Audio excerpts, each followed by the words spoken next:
عبدالفتاح الشاذلي أستاذ باحث عضو فريق ترجمة السيرة الروائية طناروز حمالة الأمل. الكتاب من توقيع الكاتبة الفنانة فاطمة أعقا وترجمة الباحث عبدالفتاح الشاذلي والباحثة لطيفة بن خير كمقدمة ومراجعة والأستاذ محمد الودادي.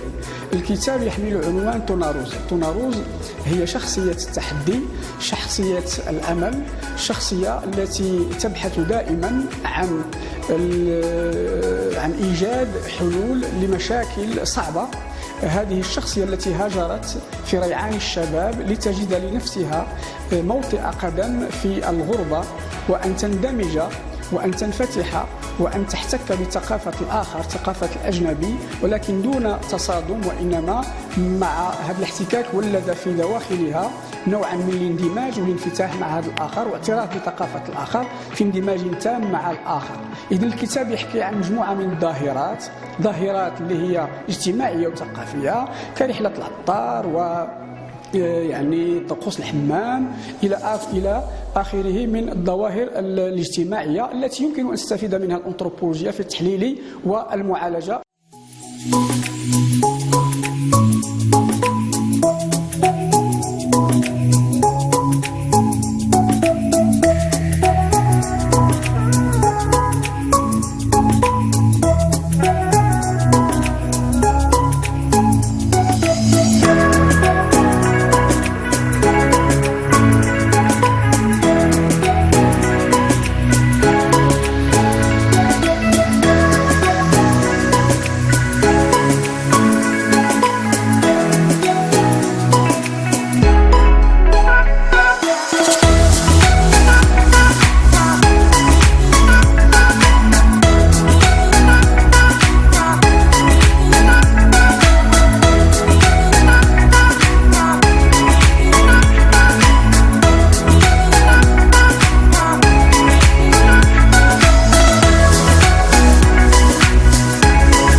viens des Aït-Sedden, Aït-Amouyas.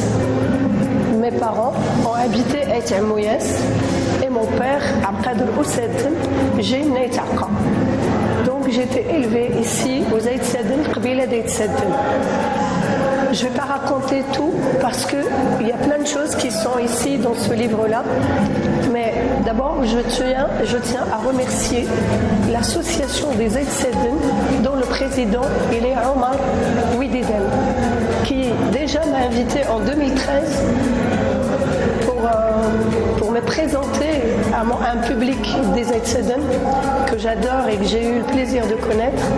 Et deux, c'est une autre manière aussi que j'avais travaillé avec lui, ici, dans cet endroit, avec les jeunes, sur des thématiques, la paix et la culture. Pourquoi j'ai écrit finalement ce livre ?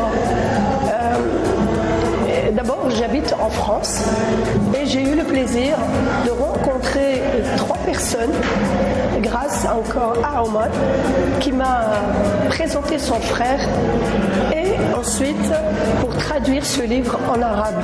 Alors que l'autre, il a été traduit en français en 2015 par l'édition L'Harmattan. Pourquoi je l'ai écrit ? C'est pas pour faire du vent. C'est pas pour raconter des histoires à raconter des histoires. Parce que raconter son enfance, c'est aussi laisser des traces pour mes enfants et aussi raconter ce que nous avons vécu une période de notre vie. Comme disait tout à l'heure un monsieur, à l'époque, aller à l'école, effectivement, on avait un petit peu d'eau et puis peut-être du pain ou qui était dur. C'est juste pour garder encore, pas avoir faim et d'aller à l'essentiel, c'est-à-dire aller à l'école pour s'en sortir et ne pas rester dans l'ignorance. Moi, j'ai eu de la chance d'être encouragée par mes grands-mères, des femmes de terrain, des femmes aussi, il y en a une qui était un petit peu plus cultivée, eh bien, ils m'ont appris à être libre, à vouloir savoir ce que je veux.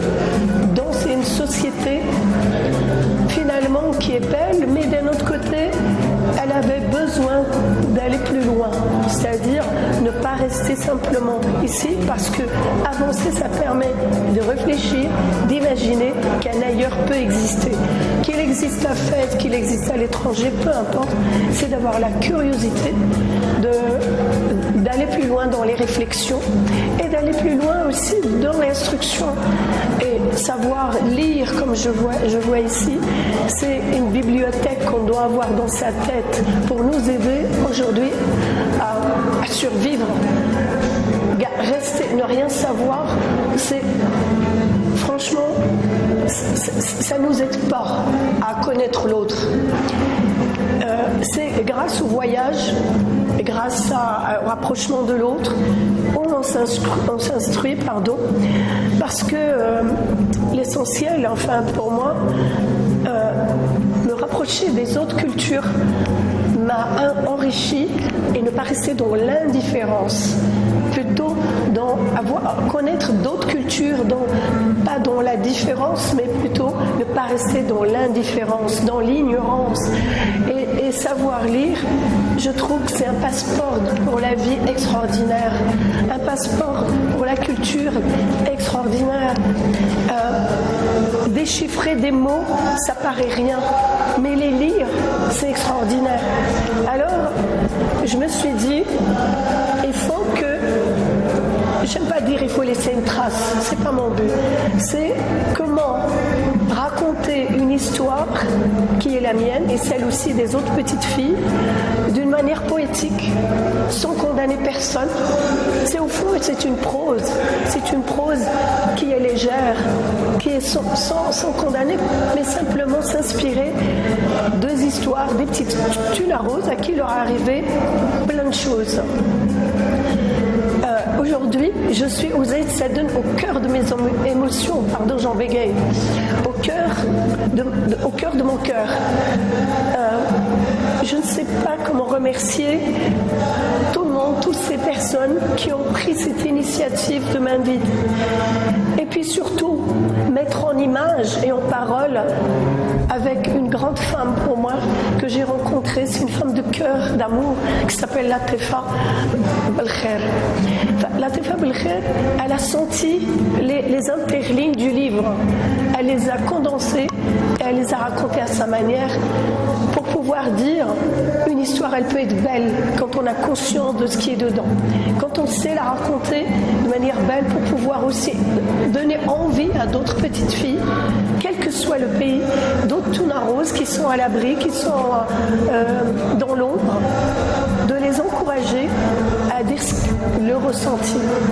Lire, ou faire de la musique, ou chanter, ou danser, tout ça c'est de la culture. Mais ce qui est bien, c'est d'avoir envie de découvrir ce qui est dedans. Parce que là, c'est chacun, dans chaque endroit, il y a une histoire d'un auteur qui a aussi parsemé ses idées, son amour, sa déception, sa guerre à lui, à l'intérieur. Et moi, je ne voulais pas qu'il y ait une guerre dans ce livre. Je voulais simplement me remettre en question et laisser aux petites Tunaros elles-mêmes faire leur propre chemin et s'inspirer des chemins des uns et des autres. Ne pas rester enfermées entre elles ou entre son histoire et elle, c'est de s'ouvrir au monde, s'ouvrir à elle-même, découvrir l'autre et puis surtout aller à l'école. L'école, c'est un autre paradis, mais c'est aussi l'enfer. L'enfer, pourquoi ? Parce qu'on est vite, quand on veut y aller à l'école, ça demande un sacrifice. Et si on veut aller au-delà, on risque vraiment aussi de chavirer vers des endroits qui sont néfastes. Donc, avoir une conduite et se conduire dans une écriture à se raconter une histoire, c'est pas pour s'embellir, c'est pas pour augmenter mon ego, mais simplement, je me suis dit, ici c'est une fille qui porte des enfants vers l'avenir, et bien c'est pas mes frères et sœurs que je porte sur le dos, mais j'ai plein de petites Tunaros que j'ai rencontrées, que elles-mêmes, elles vont porter d'autres petites Tunaros sur le dos, c'est-à-dire leur responsabilité, leur cœur, leur ouverture, leur amour à transmettre. Tunaros ici, elle était pieds nus, mais j'avais pas honte d'être pieds nus à Paris ou ailleurs. C'est-à-dire il faut qu'elle soit fière de sa culture, fière de ce qu'elle est, fière de ses racines, fière d'être ce qu'elle est tout simplement et ne pas chercher à vouloir ne pas être, parce que ne pas être, ça peut détruire si on n'est pas assez solide. Alors voilà, c'est pas une leçon à donner, mais simplement c'est mon expérience à échanger avec ces Tunaros qui sont pas anonymes pour moi, parce que je les connais, je sais ce qu'elles. Alors c'est pour ça qu'ici, dans cet endroit, je venais faire des ateliers de peinture avec des jeunes sur la paix et bien sûr sur la culture. Voilà, que vous dire d'autre ? Eh bien, mon souhait, c'est que ce ne sera pas mon livre cette fois, ce sera les livres de plein de jeunes, plein de personnes qui habitent ici ou ailleurs viendront parsemer des livres ici et les poser là dans cette bibliothèque, ici, hein, voilà, ici, pour les nourrir. La culture, c'est une nourriture. La culture, c'est comme quand on a faim, on a besoin de manger, eh bien oui, voilà, c'est ça pour moi. Si on ne se nourrit pas de ça, eh bien il manquerait quelque chose. Alors, en résumé, que dire ? Je souhaite un long chemin à toutes ces petites filles qui sont là, à cette belle école, et à toutes les associations et à tous les politiques de pouvoir faire quelque chose aussi au bénéfice de ces filles et ces garçons. Je veux dire tout pour moi, garçons, filles, c'est l'ensemble. Il n'y a pas de sexe, hein. Pour moi, c'est tous les sexes sont en commun. C'est de trouver le chemin de leur vérité et pas la vérité. C'est ce qu'elles ressentent le mieux, le plus à partager. Et il y a une chose importante, c'est aussi la notion du respect. Respecter sa famille, c'est aussi un passeport pour la paix à l'infini. Voilà, c'est ça que je voulais dire. Merci à vous, merci de m'avoir consacré ce moment et merci à tous ceux qui ont participé et